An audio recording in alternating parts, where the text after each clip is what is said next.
Over here, 70 cents. All day talking. Over here, 70 cents today. We're paying today. We're paying more than anybody in town. 70 cents, 7 years today. 70 cents today. He's 70 cents. 70 cents all day jumping. All I can do is advise you. 8 cents a box, and you guarantee you if you pull today and we pull what we got to pull today, you'll have $11 in your pocket. This is not taking place in the Congo. It has nothing to do with Johannesburg or Cape Town. It is not Nyasaland or Nigeria. This is Florida. These are citizens of the United States, 1960. This is a shape-up for migrant workers. The hawkers are chanting the going peace rate at the various fields. This is the way the humans who harvest the food for the best-fed people in the world get hired.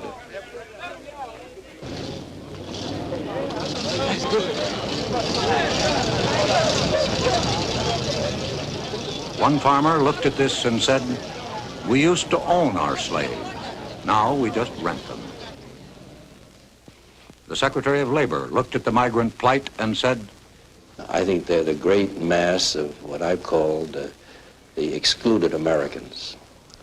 They are people who cry out, the workers and their children and their wives, who cry out for some assistance, and whose plight is a shame. It's a shame in America. The president of the American Farm Bureau Federation, the largest farmers' organization, says, I think that most social workers would agree that it's better for a man to be employed, even if his capacity is such as to limit his income. And we take the position that it's far better to have thousands of these folks who are practically unemployable, earning some money, doing some productive work for at least a few days in the year. This is an American story that begins in Florida and ends in New Jersey and New York State with the harvest.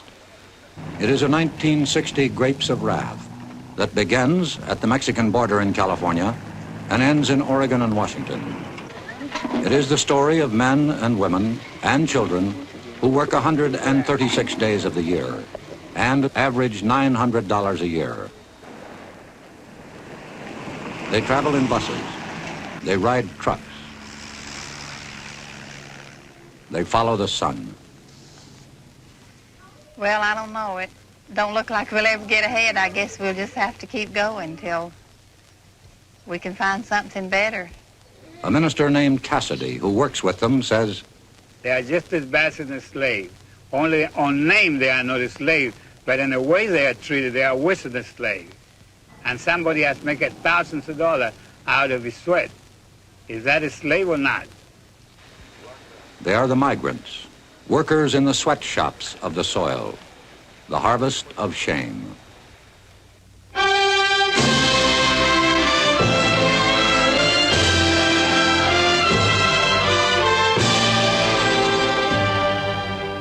Brought to you tonight by Philip Morris Incorporated, makers of Marlboro, filter cigarette with the unfiltered taste. Now, Edward R. Murrow. This is CBS Reports, Harvest of Shame. It has to do with the men, women, and children who harvest the crops in this country of ours, the best-fed nation on earth.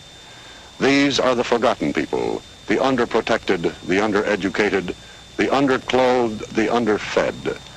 We present this report on Thanksgiving because were it not for the labor of the people you are going to meet, you might not starve, but your table would not be laden with the luxuries that we have all come to regard as essentials.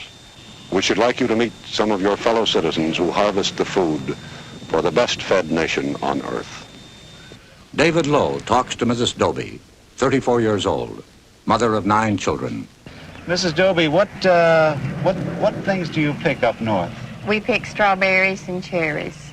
Who works with you out of this family here? Everybody except the baby. Who takes care of them in the field? Well, they just kindly stay along with us or take care of themselves. The one that can't walk usually stays in the baby buggy. What is an average dinner for the family? Well, we just, you mean what do we have in, Yes. well, I cook a pot of beans and fry some potatoes or some corn or something like that. How many quarts of milk do you buy for the children, Mrs. Well, we don't have milk except maybe when we draw our paycheck, we have milk about once a week. For all these children, you have The milk? baby has, she is on the bottle, and she uses about 15 cans of milk a week. But the older children have milk about once a week. Do they like to drink milk, Mrs. Dobie? Yes, they like milk. The only reason I asked that question, I was quite shocked that they had milk only once a week. Just thought they didn't like it, but they like milk, but it's, well, there's so many, a gallon of milk will make them a glass around, and so we just can't afford it every day. What do you want most for your children, Mrs. Dobie? Well, I'd like for them to have a career, whatever they'd want to be when they got older. Of course, the smaller ones, don't realize yet to know what they'd like to be. But the older girl, she'd like to go to school if she could. Of course, she'll probably be like the boy, have to quit as soon as she's old enough. She really likes to go to school, but she had to miss last week because she had to keep the baby for me to work. Mrs. Dobie, wouldn't you ever care to have a house of your own? I'd like to have a house if we plan to buy one. If we could ever get enough to pay down on one, we'd buy one. Do you think this will ever happen? Well, it don't seem like it. This is Belglade, Florida, where the Exodus has its beginning every year.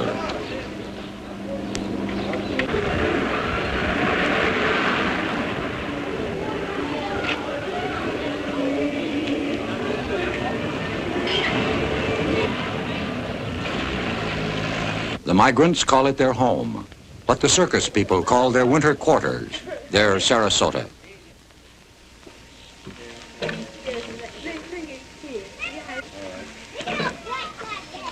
Charles Goodlett, Chief of Police of Belglade, says, The problem that we have now are the ones that come here that don't have the money to rent a room. They'll sleep around the bars, in the grass, in the packing houses, around the lake area, in the parks, any place they can find to sleep, to rest for a few hours. They come here with one thought in mind, is to survive till the end of this season and save enough money to get to the next state, going north. From towns like this throughout Florida and throughout the South, the 2 to 3 millions move out on their annual migration, which ends in late November.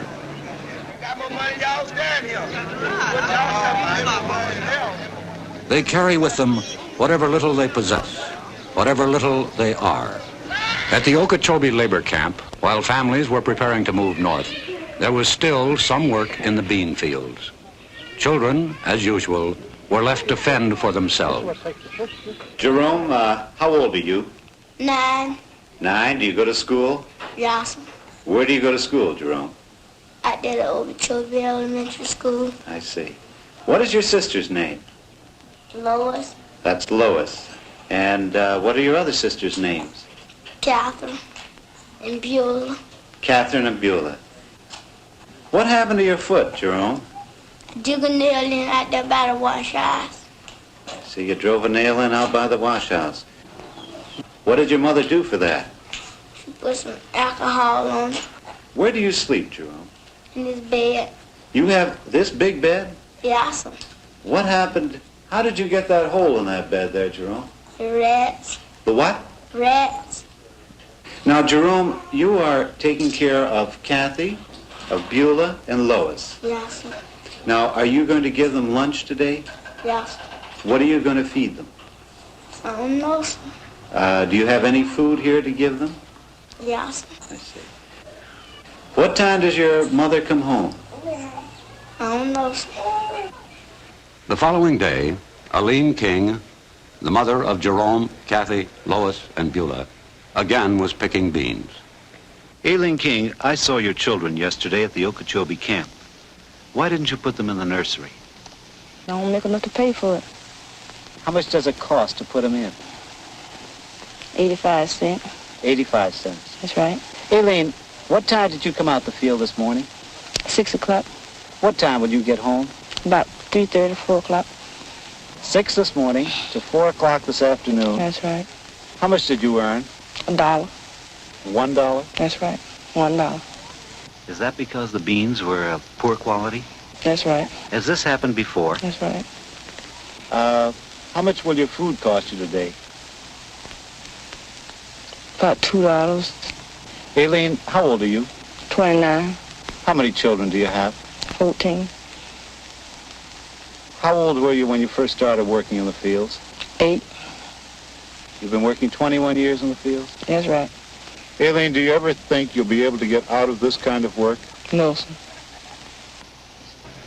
All the migrants travel fourth class.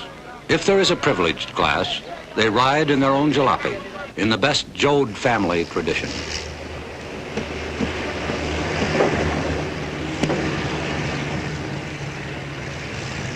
The long journey begins. Through Atlanta, Nashville, Indianapolis, en route to the fields and orchards of America. Lowe has been following the migrants for the past 9 months. Some are freewheelers who travel as a family unit. He met the Parsons family as they were about to leave Belglade tomatoes for Indiana strawberries. Mr. Parsons, do you think the farmers you work for care about your problems? No, sir. They're not in particular worried about you. They just want their stuff out and you get away as quick as possible.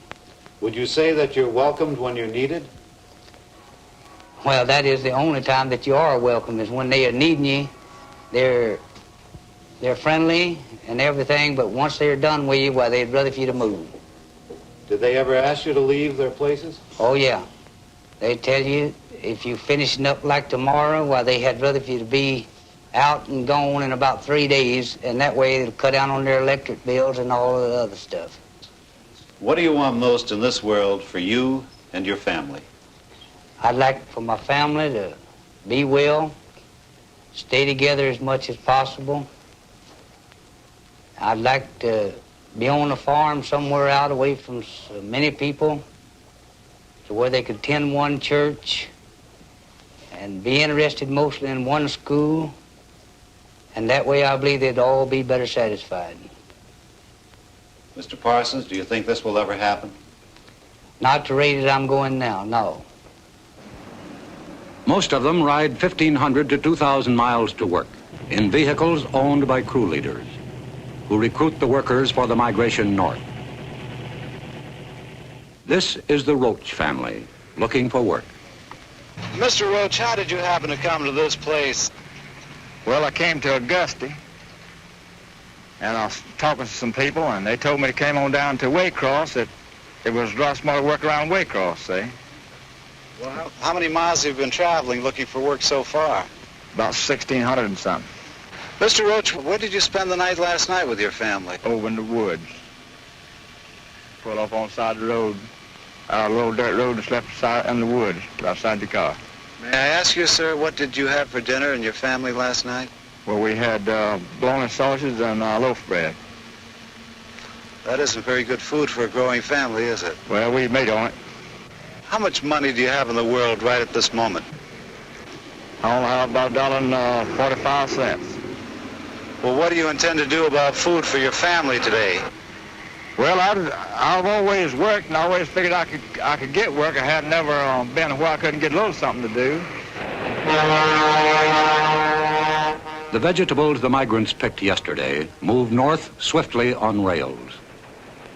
Produce en route to the tables of America by trailer is refrigerated and carefully packed to prevent bruising. Cattle carried to market by federal regulation must be watered, fed, and rested for 5 hours every 28 hours. People, men, women, and children, are carried to the fields of the North in journeys as long as 4 days and 3 nights. They often ride 10 hours without stop for food or facilities.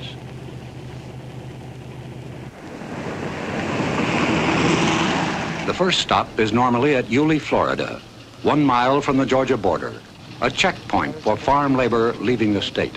Okay.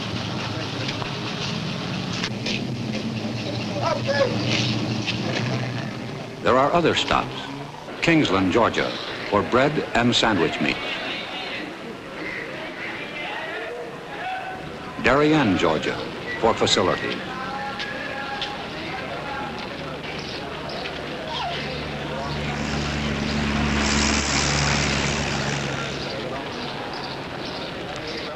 A roadside stop en route in South Carolina.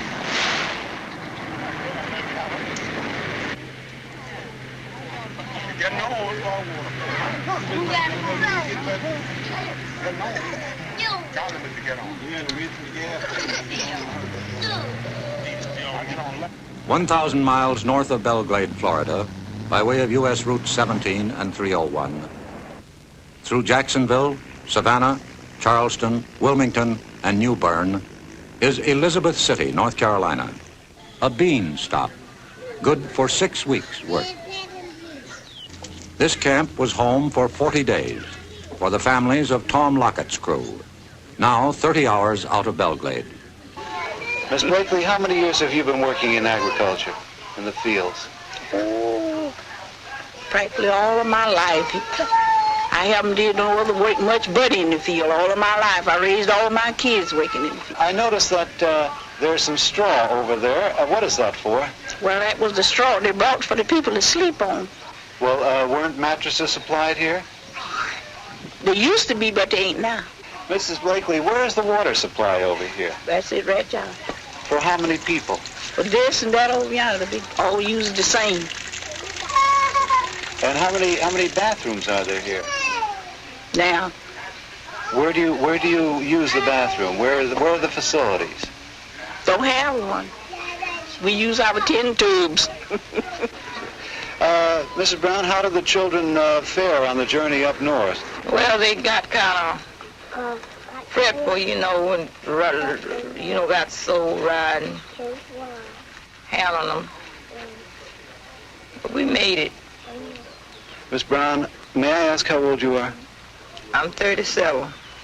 Mrs. Brown, how many years have you been working in the fields? All my life. Do you remember how old you were when you started? I was about 8 years old. Would you like to get out of this work? I sure would. Do you think you'll ever be able to? I'm hoping so. Do you think you'll be able to, though? I don't know. 20 miles from Kitty Hawk, North Carolina, the workers, driven 900 miles north by crew leader Norman Hall, picked beans at the prevailing rate of 50 cents a hamper.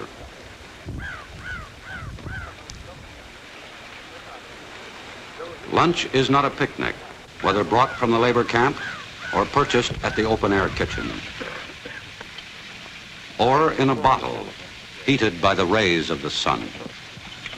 In a survey in 21 states conducted by the National Council of Churches, the migrants themselves listed the evils of labor camp life.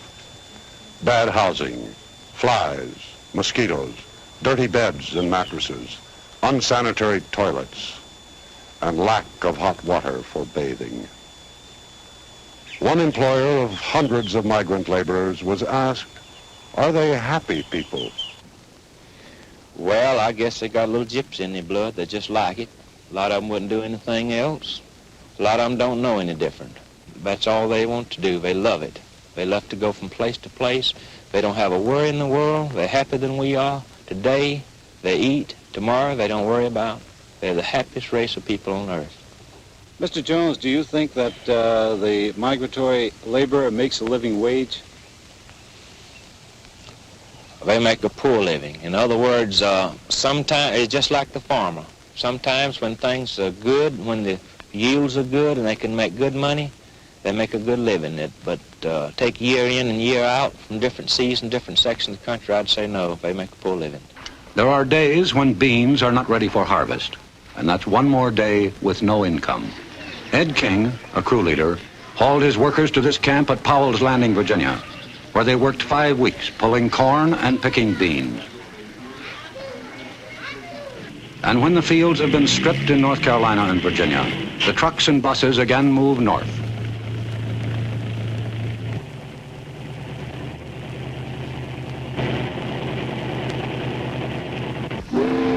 This is Little Creek Ferry, outside of Norfolk. 20,000 migrants are ferried to the fertile fields of the Virginia Cape and the eastern shores of Maryland and Delaware for beans, tomatoes, asparagus, and potatoes.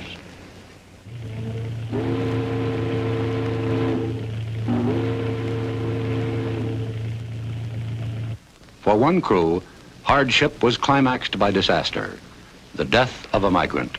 We had a little trouble on the road about 4 o'clock this morning, Sunday morning, and a car and a little wreck. One was killed. Has this ever happened before with any crews coming up north? Once I remember, I was in Fayetteville, North Carolina. What happened? Everybody got killed. Every year, as predictable as the seasons, there are accidents resulting in death and serious injury to these laborers.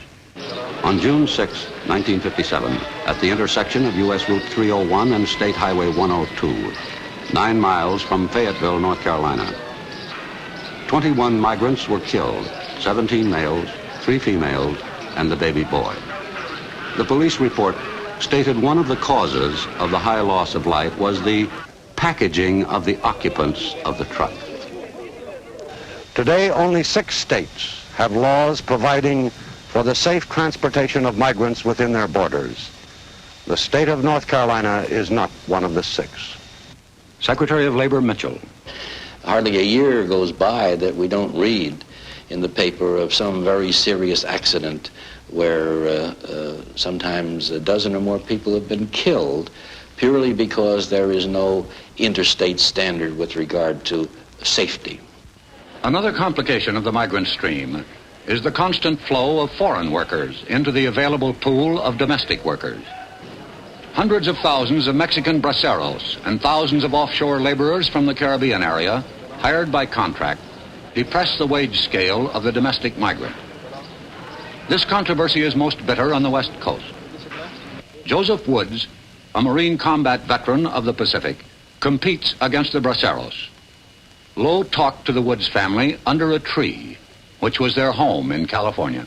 Mr. Woods, how did you happen to pick this spot to camp? Well, someone told us about it, and they said it was all right to camp here. Where do you get your water supply? We go to town after it. And how do you bring it back here? In cans. We have a 10-gallon can. What do you use for sanitary facilities, Mr. Woods? Well, just get by the best we can. How many days will you have to be picking cherries in order to find enough money to move into a house, Mr. Well, Woods? probably quite a few. They usually want a month's rent in advance, so by the time the cherries are over here, we'll be moving somewhere else anyway. Mrs. Wood, tell me about the children. Do they go out in the orchards and work with you when you work? Well, we have taken them out sometimes, but they're a little too small to work. Who takes care of them here? My father stays here and takes care of them usually. Do you think that you'll ever make enough money picking fruit, Mr. Woods, in order to get settled down in one place and have a home of your own? I don't think so. Throughout the United States, there are others, like the Woods family, who are not able to enjoy the luxury of living in a labor camp. In New Jersey, a few miles from Princeton, is this labor camp. There are 2 water taps and 2 outhouses.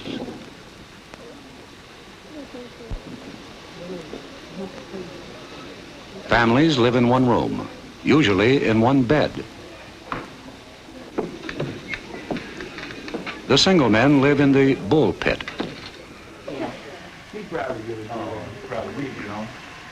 Their space, 1 bunk. 4 people live in this room in New Jersey. A family of 6 will move into this room. Nearby, a trotting raceway has new stables for horses. They cost $500,000. At Cutchogue, New York, 300 migrants live in this camp owned and operated by the Potato Growers Association of Long Island. This is migrant housing, 90 miles from Times Square.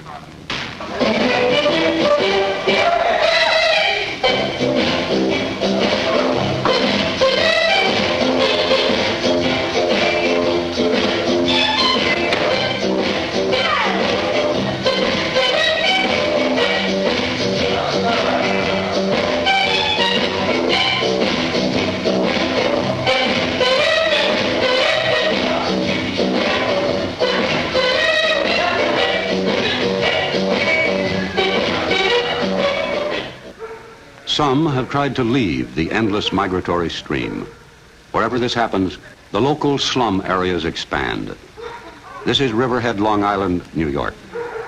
A minister said, "This is as primitive as man can live." This settlement of former migrants is called the Bottoms. In Shenango County, New York State, a farm labor camp.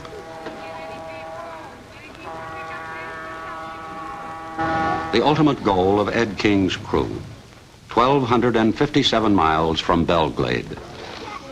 The migrant mission serves 1/2 pint of milk and 1 cracker to each child. This is their lunch.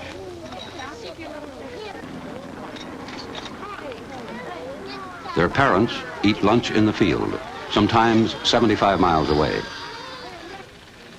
This is the living space of Eileen King and her 5 children. The room is similar to their winter quarters in Belglade, only smaller. Charles Schumann, president of the American Farm Bureau Federation, says, "We were the only group of people that furnish housing for our workers. And we furnish these extra benefits, perquisites. Some sections call it the furnish. And it's almost impossible to calculate the value of these added benefits. At the same time, we don't condone inadequate housing." Mr. Schumann, why does the American Farm Bureau Federation so violently oppose federal legislation? I think there'll be more rapid progress with state regulation than there will be with federal regulation.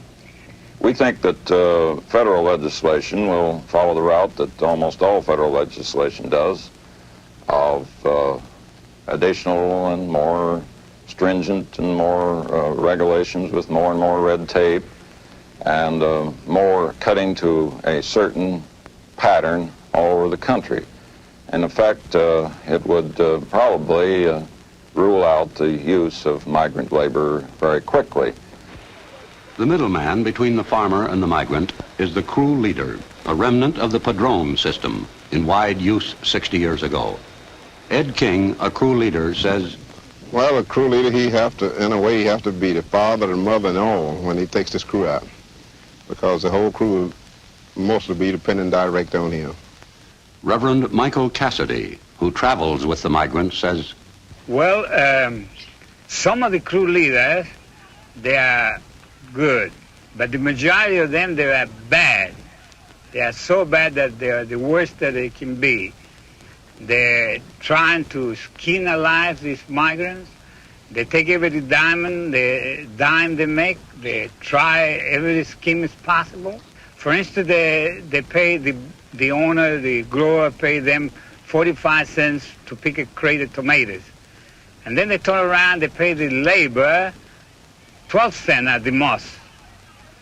And natural, they have 3 or 40 or 50 or 100 people picking tomatoes. He makes, I know a man last year he making here, right in here, $14,000, a crew leader. And all the men they left in here, and I met him in Alabama, they were broke.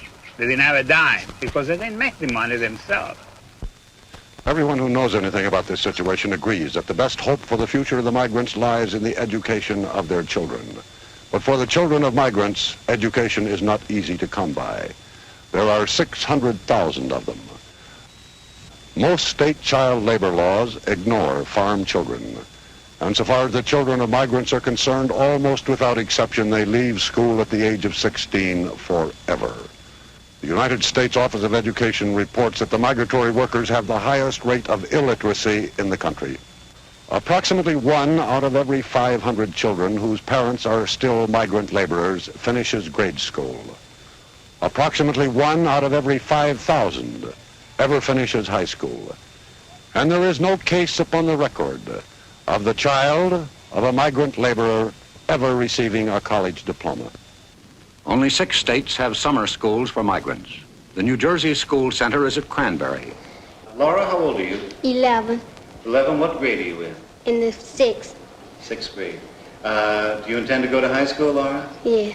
What would you like to be? I like to be a teacher. What would you like to teach? I like to teach the 5th grade. What do you think about going to school here in Cranberry, New Jersey, Harriet? I like it. I like it. Well, good. Would you, do you have any idea what you want to do when you grow up? Be a teacher. Well, good. How old are you, Patricia Ann? 8.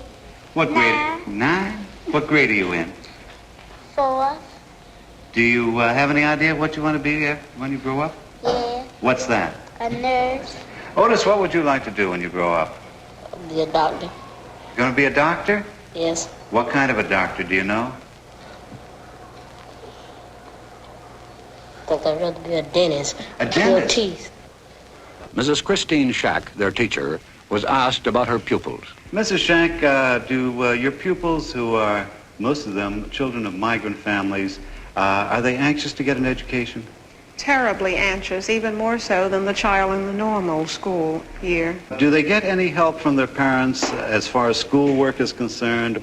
Usually you will find that the parents themselves are not educated.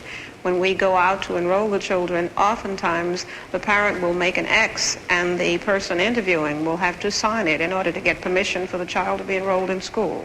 Mrs. Shack, how does this problem affect you personally? I think maybe I feel a bit of responsibility toward these children because I realize that we here in New Jersey reap the benefits of their parents' labor, and the children are suffering because their parents are here doing this. I saw one bright little girl. Her name was Laura Weeks. Will she really have a chance to continue her education? Laura is from a rural area in Florida, and she is from an exceedingly large family. In fact, I believe there are 8 or 9 girls, all girls in the family. They have been coming to New Jersey now for about 3 or 4 years, to my knowledge. Laura is one of my returning pupils. I've seen great progress from year to year in Laura. We've had her for 3 sessions. However, I think because of the family's financial conditions and the size of the family and the fact that she is in a rural area, that she probably will get no farther than upper junior high school or maybe complete high school with luck. What about Harriet Damon? Harriet, too, is from a very large family. There are 9 children in the Damon family. We have 6 of them here in the summer program. She is the oldest of the 9. I doubt seriously that Harriet will have an opportunity to advance her education. One can't help but have compassion for those who find themselves in such a condition. The federal government spends $6.5 million annually protecting migratory wildlife. This year, Congress failed to appropriate $3.5 million to educate migratory children. Senator Harrison Williams, chairman of the Subcommittee on Migratory Labor, was asked if state or federal legislation was the answer. Many aspects can only be successfully dealt with at a national level. For example, wages. We see states in competitive positions. They're reluctant to raise wages through legislation in their state because their farmers are competing with farmers in other states. And we see in education some states who have taken great strides. We can't expect states to do it alone when they know their neighboring state with whom their farmers compete are not doing anything. We know that just about everybody in this country has some federal support for adequate housing through FHA or whatever the program is, except the farm community. And the migrant farmer is the most poorly housed member of our society. Senator Williams, a Democrat, and Secretary of Labor Mitchell, a Republican, have called for legislation which will probably come before the next session of Congress. And only last week, President Eisenhower made the Presidential Committee on Migrants a permanent body. But the real problem is that there are many kinds of farmers and many kinds of crops. The big mechanized grain and dairy farmers use little or no migrant labor. Some of the major canneries do pay fair wages and provide adequate housing. However, it must be stated that most of the fruit and vegetable farmers find it economically impossible to build good housing like this to be used only 6 weeks a year. The farmer claims he is trapped between what society expects and his market demands. Howard Jones, a grower in Florida, was asked if he knew what his beans, picked that day, would bring in the market.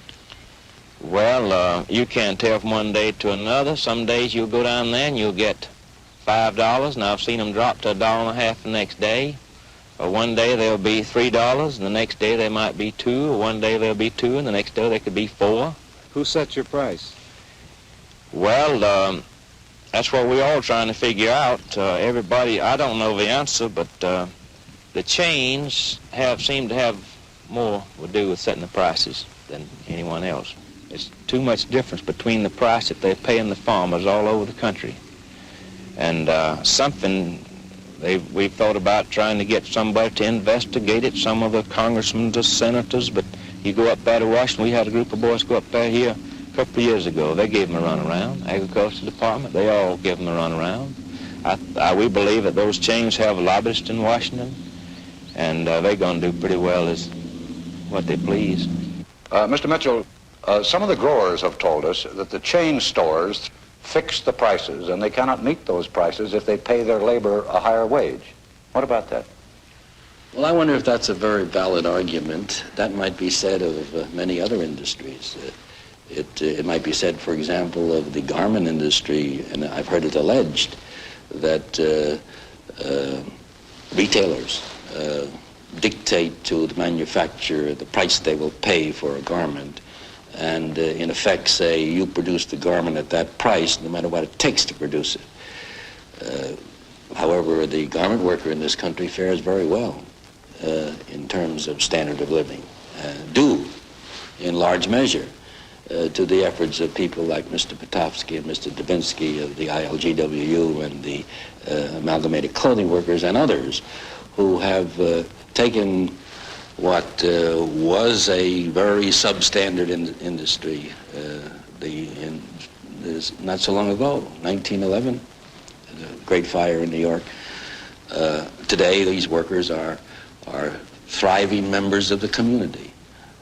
And the price that my wife pays for a garment today, she gets a much better garment than her mother ever had at a lower price.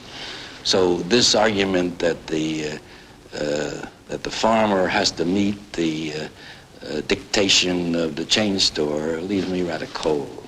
The migrant farm worker occupies the lowest level of any major group in the American economy. The soil has produced no Samuel Gompers or John L. Lewis. As Secretary of Labor Mitchell states, I think the AFL-CIO in the past has been too preoccupied with other affairs, and probably the farm problem was so tough that they were reluctant to tackle it. I think their attitude and policy has changed, and they're making a greater effort now to organize than they ever have in the past. Farm labor, however, is excluded from all federal legislation designed to protect the rights of those engaged in interstate commerce to organize and bargain collectively. In 1959, the AFL-CIO set aside $100,000 in an effort to organize the fruit pickers of California. One of the large growers in California was asked what he thought of this effort to organize the fruit pickers. I think their very lack of progress and their very lack of success in signing up members has shown that the industrial type of union which they represent has no place or application to agriculture. Charles Schumann, president of the American Farm Bureau Federation, was asked how his organization felt about unions.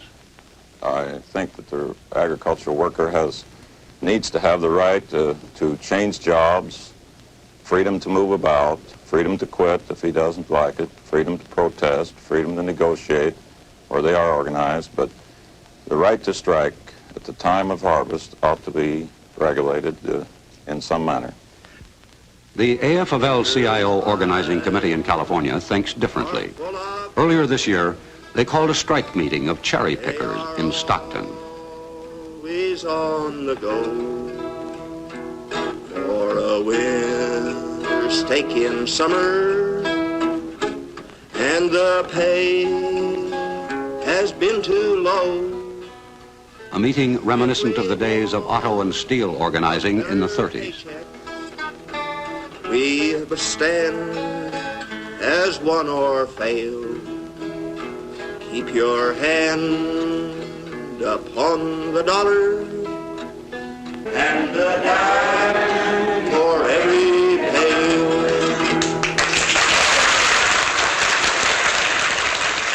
Louis Craner, an official of the organizing committee.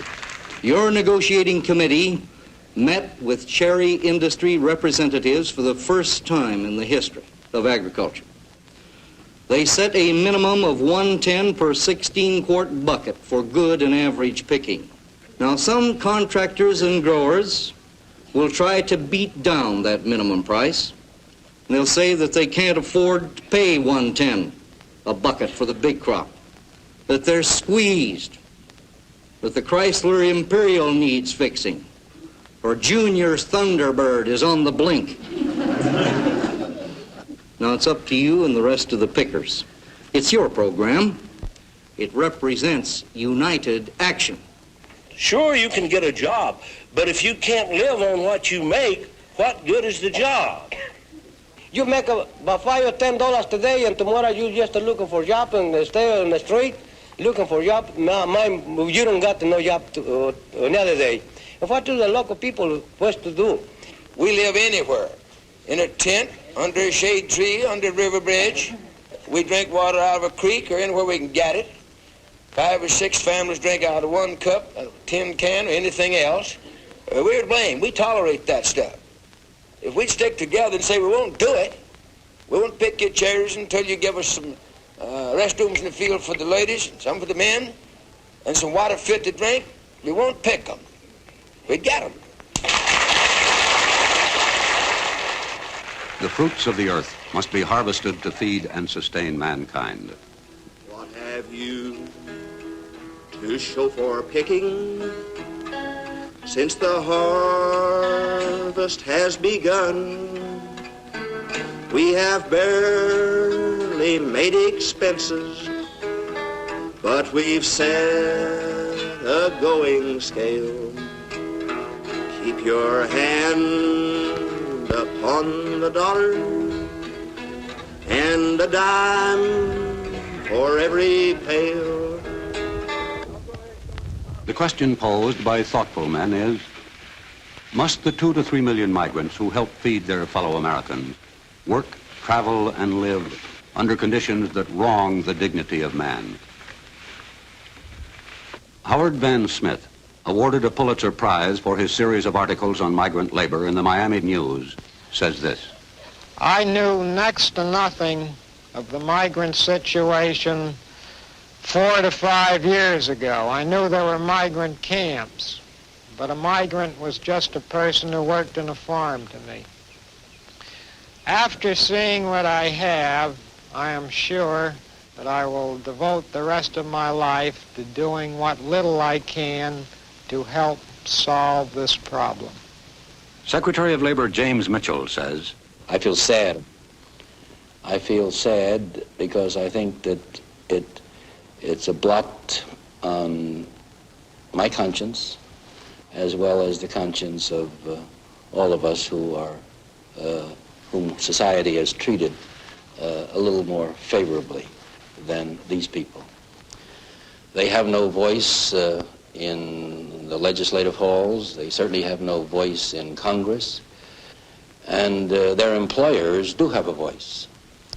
Their employers are highly organized and make their wants and terms and conditions known to our legislators. I know of no greater pressure lobby, so-called, in Washington than the farm group. In all the matters in which I am interested in, I have been frustrated to a greater extent than in any other sphere of activity as Secretary of Labor in my inability to make any impact at all in terms of either regulations or law that would help the farm workers. And the pressures of the farm groups are tremendous. We guarantee to the farmer no loss in certain crops. There the farmer likes to participate in the government largesse. But Lord help the fellow like myself who dares suggest that perhaps the government should do something about the workers that work on farms.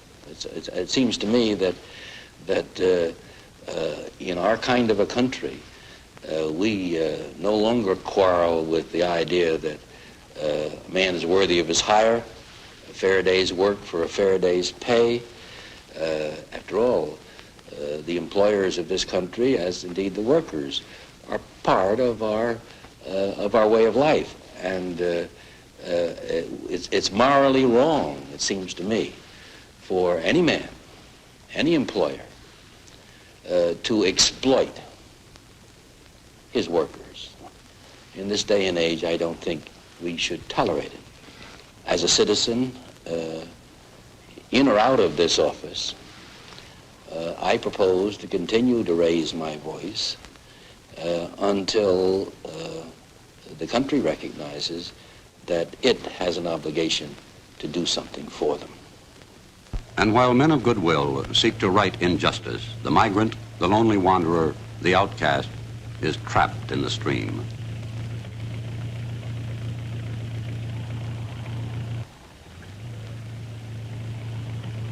Now it is November. The last of the laborers, in trucks, buses, and cars, approach the southern states to start the cycle all over again.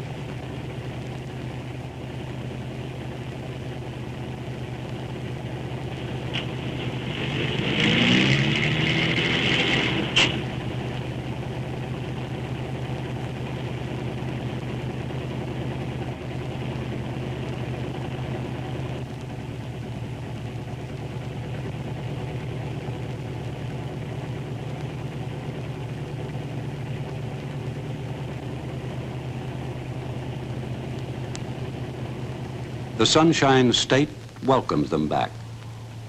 Homestead, Immokalee, Pahokee, Belglade, and hundreds of other communities. This is home. New housing is available. The rent, $15 per room per week. The migrant is at the mercy of the weather. This year in Florida, there was a freeze, killing beans, tomatoes, celery, corn. Its byproduct was a bread line. Migratory farm workers are not eligible for unemployment insurance.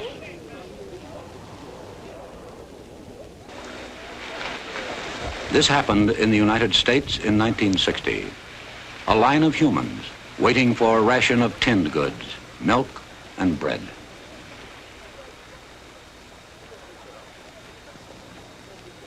The Secretary of Labor says, for the rest of my life, in or out of office, I propose to do something for them. A hardened newspaper man says, for the rest of my life, I will do what little I can to help.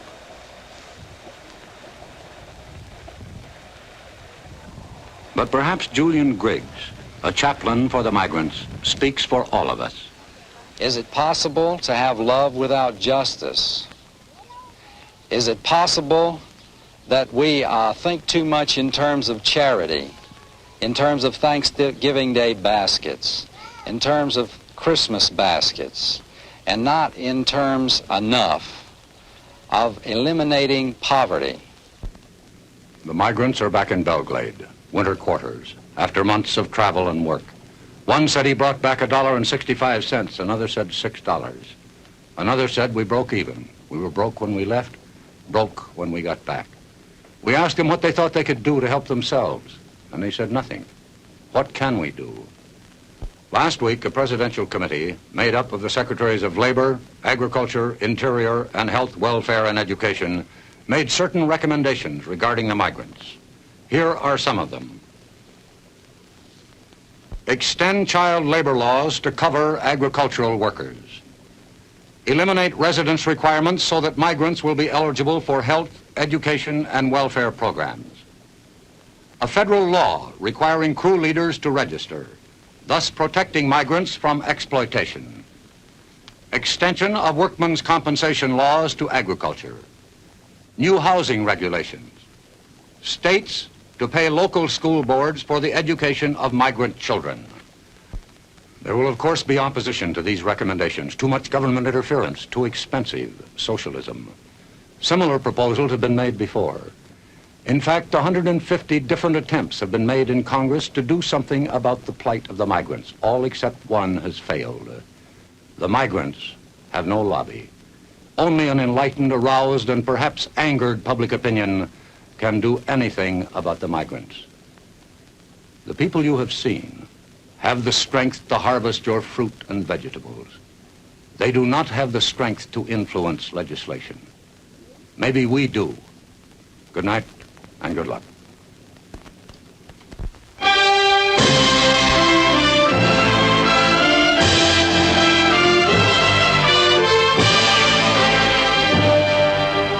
Harvest of Shame has been brought to you tonight by Philip Morris Incorporated, maker of Marlboro, filter cigarette with the unfiltered taste.